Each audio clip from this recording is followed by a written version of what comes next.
Good morning. Magandang umaga sa atin lahat. Ang aking gagawin ngayon kakain lang. Mag-attendance tayo sa ating channel. Chocolate. Kaya dark. Hindi ko maipakita itong Baka sabihin na naman na nila mag-advertise yung ganyan. Yan. Na may peanut butter. May kasamang peanut. Konti lang ang nilalagay ko kasi hindi ako paminsan-minsan bihira ako gumagamit nito.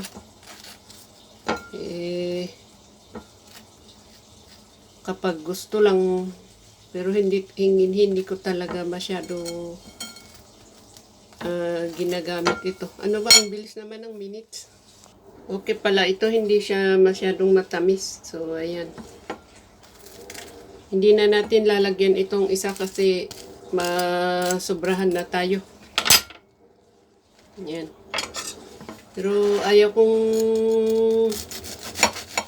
malapad na gusto ko yung ganyan. Para naman may konting itsura. O, kain na po tayo. May kape na ako. Ayan.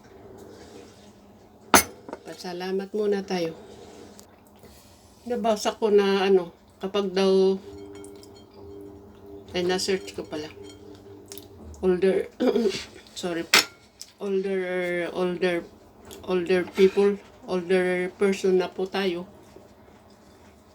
Mas maganda daw yung ganitong kapag kakain tayo ng tinapay.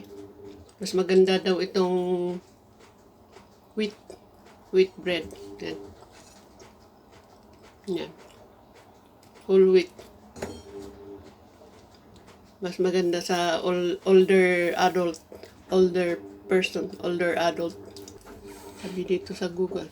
Provides essential nutrients which is rich in B vitamins, iron, and magnesium, which help with energy production and brain function. Support weight management. High fiber, which wheat foods help senior feel full longer, reducing overeating. Choose whole wheat bread. Ganun. Binasa ko lang po.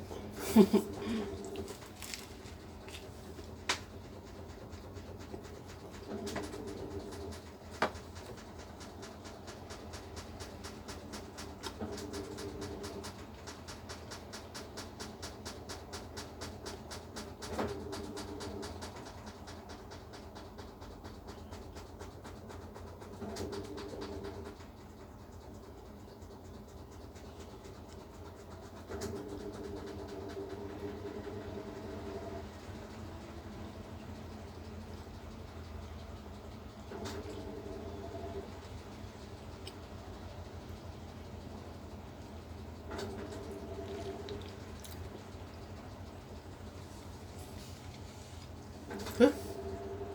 Bagan umaandar pala. Sensya na po, hindi ko na iba pala yung napindot ko. Bye-bye. Kakain lang kasi ako, so maraming nakakahiya pagka kakain lang tapos yun, kakain lang. Tapos itong camera ko, hindi ko alam nangyari. Padilim-dilim, may madilim sa battery kaya hindi ko alam i-adjust nito. At saka pasensya na po, hindi ako techie.